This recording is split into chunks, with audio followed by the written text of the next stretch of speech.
Ďakujem za slovo a ďakujem aj za to, že ste sa zúčastnili. Aj keď je teda také nepriaznivé počasie. Na úvod by som začal tak nejak retrospektívne a vyzdvihol by som, že tu dnes nie som prvýkrát, ale je to pre mňa asi zo všetkých najvýznamnejšie, pretože nikdy to nebolo 17. novembra.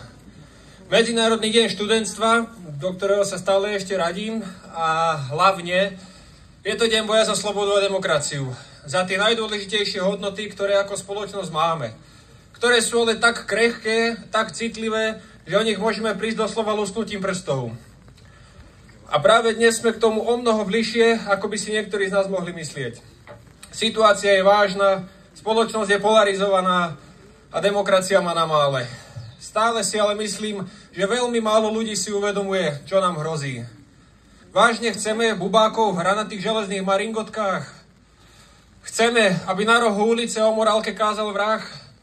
Chceme sa rozdeľovať na našich ľudí a na tých druhých? Chceme! Alebo sa chceme rozdeľovať na tých s tým správnym a s tým nesprávnym názorom? Žiadny politik nie je nadčlovek. Ani si to o sebe nemôže myslieť a správať sa tak.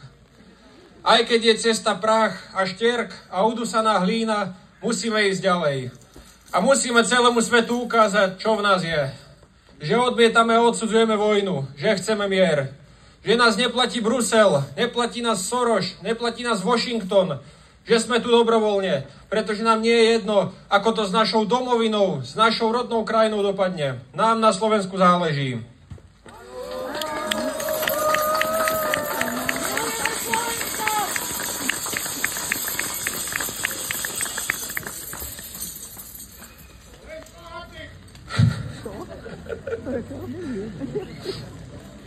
Tak, ako v 89., tak aj 25.